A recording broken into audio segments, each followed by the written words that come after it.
Penjabat wali kota, tujuan otonomi daerah adalah kemajuan kemandirian fiskal.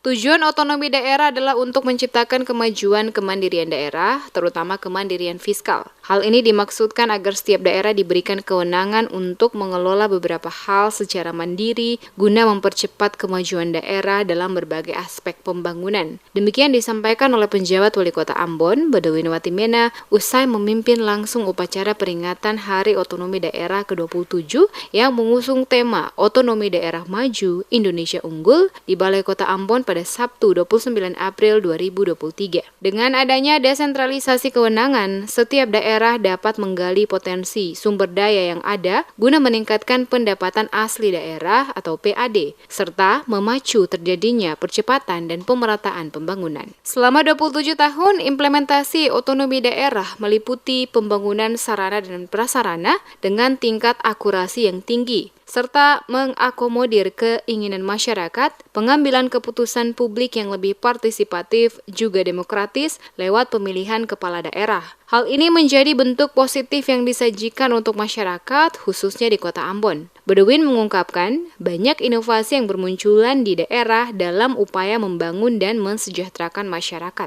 Inovasi di daerah bukan hanya mampu menjadi solusi bagi berbagai persoalan di daerah, tetapi juga dapat meningkatkan daya saing daerah. Wati Mena mengajak seluruh aparatur sipil negara di lingkup pemerintah Kota Ambon untuk bersama-sama menjaga integritas dan etika profesi para pemimpin dan penyelenggara pemerintahan daerah dalam implementasi kebijakan desentralisasi dan otonomi daerah. Selain itu, integritas aparatur sipil negara atau ASN dan seluruh pegawai pemerintahan harus bergerak maju, kreatif dan inovatif sekaligus ikut bertanggung jawab dalam setiap urusan masyarakat. Tujuan otonomi saya bilang berkali-kali bahwa itu menciptakan kemandirian daerah, teristimewa kemandirian fiskal. Iya kan?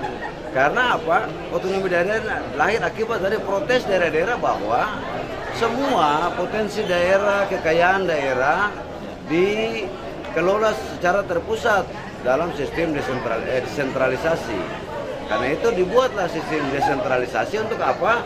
Menyerahkan kewenangan-kewenangan pengelolaan, kewenangan-kewenangan untuk melakukan berbagai hal ke daerah. Kecuali 5 kewenangan yang tadi disebutkan.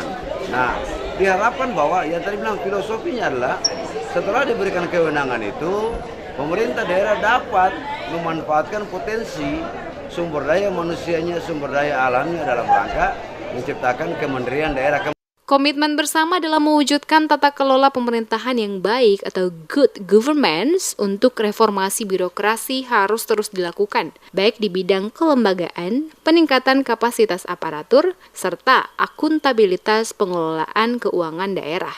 Upaya peningkatan kesejahteraan masyarakat melalui pemberdayaan masyarakat dan peningkatan daya saing perekonomian daerah menjadi prioritas utama kebijakan di semua level pemerintah daerah.